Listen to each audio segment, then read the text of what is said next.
Assalamualaikum warahmatullahi wabarakatuh. Waalaikumsalam warahmatullahi Alhamdulillahirabbil alamin. Assalatu wassalamu ala asrofil anbiya'i wal mursalin Sayyidina Muhammadin wa ala alihi washabihi ajmain, amma ba'du. Yang pertama-tama, marilah kita panjatkan puja dan puji syukur kita atas kehadirat Yang Maha Kuasa, karena berkat limpah hidayahnya serta maunahnya kita dapat menikmati kegiatan pada pagi hari ini dengan keadaan sehat walafiat. Yang kedua kalinya, salawat berbikai salam semoga tetap tercurah limpahkan keharibaan sang legendaris padang pasir, yakni Nabi besar Muhammad SAW.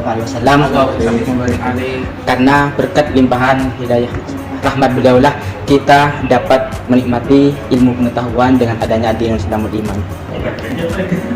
Yang kami hormati Kepala MA Bina Bangsa, dan tak lupa pula para audien yang telah hadir pada kesempatan kali ini.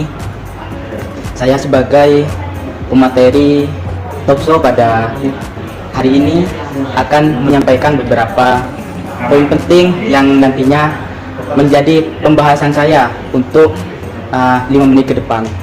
Yang pertama, kita harus cerdas finansial sejak sekolah. Mengapa? Karena memberikan dasar yang kuat untuk pengelolaan uang yang bijak dengan memahami konsep keuangan sejak dini, sehingga siswa dapat mempersiapkan diri untuk menghadapi tantangan finansial di masa depan dan membuat keputusan yang mendukung tentang kesejahteraan.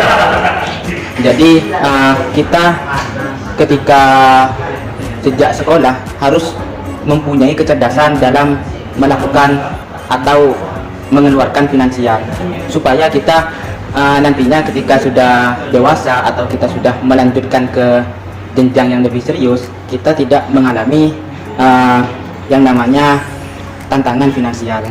Selanjutnya yaitu mengapa literasi keuangan itu penting. Yang pertama, kita harus memahami pengelolaan uang. Literasi keuangan memberikan sebuah pemahaman yang mendalam tentang bagaimana uang itu bekerja, termasuk cara mengelola pendapatan dan pengeluaran sehari-hari. Dengan pengetahuan ini, siswa dapat merencanakan keuangan mereka dengan baik. Jadi kita harus mengetahui tentang memahami pengelolaan uang dengan baik, supaya dalam kesehariannya bisa mencatat tentang pendapatan dan pengeluarannya. Dan selanjutnya, yang kedua, menghindari utang. Dengan literasi keuangan, teman-teman audien dapat belajar menghindari utang yang tidak perlu dan memahami konsekuensi dari keputusan keuangan yang buruk. Hal ini membantu mereka untuk tidak terjebak dalam siklus utang. Karena kalau kita sudah terjerit dengan hutang piutang, maka kita hidupnya akan terdesak oleh seseorang. Dan selanjutnya yaitu keputusan keuangan yang bijak.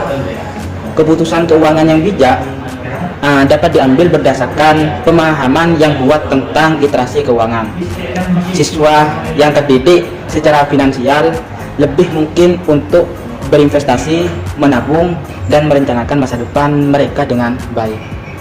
Jadi teman-teman audien harus bisa membuat keputusan keuangan secara bijak, seperti berinvestasi, menabung, dan merencanakan untuk kehidupannya di masa yang akan datang. Selanjutnya yaitu konsep dasar pengelolaan uang. Yang pertama yaitu pendapatan. Pendapatan adalah uang yang diterima dari pekerjaan atau sumber lainnya. Jadi sebuah pendapatan tersebut menjadi pemasukan finansial dari seseorang. Yang kedua yaitu pengeluaran. Pengeluaran mencakup semua biaya yang harus dibayar, seperti kita makan, kita harus bayar, terus transportasi dan lain sebagainya. Yang ketiga yaitu tabungan. Tabungan adalah uang yang disimpan untuk digunakan di masa mendatang, supaya kita bisa menggunakan keuangan tersebut dengan bijak dan membantu mempersiapkan kebutuhan di masa yang akan datang. Selanjutnya, konsep yang selanjutnya yaitu investasi. Investasi adalah penanaman uang dalam aset untuk mendapatkan keuntungan.